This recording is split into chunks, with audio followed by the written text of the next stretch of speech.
El apoyo psicosocial, que según registros de la Unidad de Víctimas se le brindará a aproximadamente 40.000 víctimas y que según cifras del Gobierno Nacional a cerca de 20.000 desmovilizados, es uno de los aspectos que deben ser tenidos en cuenta en el proceso de paz que se lleva a cabo desde el año 2012 en La Habana, Cuba.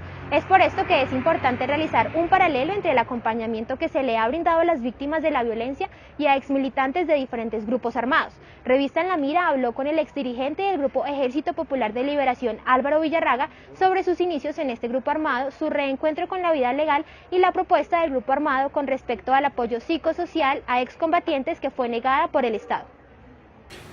Bueno, yo pertenecía a una generación en la cual no fue excepción, estudiantes de universidades y colegios entramos en proyectos y organizaciones revolucionarias de izquierda. Vale agregar, organizaciones, algunas que eran armadas y algunas que no eran armadas. Era incluso una discusión.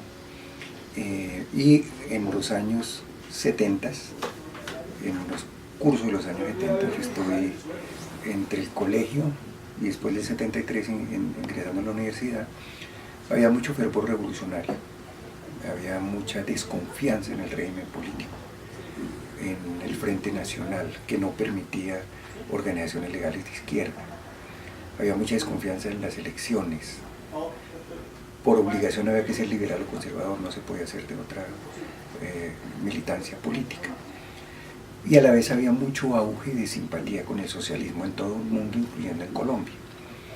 Además pesaban simpatías muy fuertes, no solo en la izquierda, en sectores de la sociedad, de la Revolución Cubana, de la Revolución China, de la resistencia en Vietnam a la invasión de los norteamericanos. Ese es el contexto. ¿Cómo fue el proceso para que usted, qué pasó para que usted decidiera la desmovilización de ese grupo?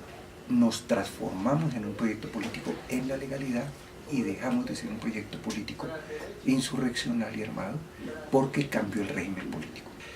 Las armas se le entregaron a la Asamblea Nacional Constituyente por medio de una veeduría internacional. Simbólicamente le entregaron, porque las armas quedaron como metales fundidas y le levantamos un monumento a la paz, a la vida y a las víctimas, pero todo lo hicimos a pulso. Se recomendaría que hubiera apoyo político, pero más allá de dar el registro, el nivel de garantías fue mínimo. Inclusive no se brindaron garantías, especialmente en los ámbitos rurales. Y nótese que ya en la última década hubo programas psicosociales con la población desmovilizada de grupos paramilitares, que eso es positivo y que eso es necesario. Sin duda alguna, con las FARC y con el ELN, como parte de las garantías para la reintegración a la vida civil en múltiples aspectos, tendrá que considerarte también el tema psicosocial. Mi respuesta puede parecer absurda en el sentido de lo que pasó, sí, inexplicable en el sentido de lo que pasó, porque hoy se ha ganado el entendimiento de el apoyo psicosocial que se brinda a los excombatientes. Sí. Lo que voy a referir es que en el Pacto de Paz, Gobierno Nacional EPL, fue el EPL el que propuso atención psicosocial y fue el EPL quien lo discutió en la mesa. Y aún después de firmado el Pacto de Paz y después de dar la desmovilización, fue el EPL en que insistió ante el Gobierno Nacional y el Consejo de Paz que hubiera psicosocial. Y fue el gobierno el que dijo que no. Y fue el gobierno el que argumentaba de una manera que denotaba ignorancia y denotaba incapacidad de dar una respuesta apropiada en lo político, en lo social, en lo psicosocial con este grupo de personas. Fue el gobierno que se opuso. ¿Cuál fue su posición frente al rechazo del Estado para ese tema? Desde quienes estuvimos en las negociaciones de paz y en las comisiones bilaterales negociadoras, argumentábamos la necesidad del programa psicosocial. Más aún, hubo uno de los dirigentes del EPL que era psicólogo, egresado creo que en la Universidad Nacional, y era psicólogo, y él era quien más tenía claridad en el tema y quien más fuerza y argumentos entregaba. Pero fue una posición colectiva y fue el gobierno que negó. Luego, con los años, hubo algunos márgenes de respuesta, pero ya por otras vías, porque nunca quedó en el acuerdo ni se garantizó ni fue un servicio en general a los excombatientes. ¿Cómo fue la acogida, si hubo acogida por parte de la sociedad en ese sentido? Fuimos recibidos con absoluto entusiasmo por la población, con entusiasmo desbordante. Cuando se dan las desmovilizaciones del EPL, llegan los distintos frentes, porque el EPL era una guerrilla nacional en distintas regiones, las plazas públicas se desbordan, atiborradas de gente.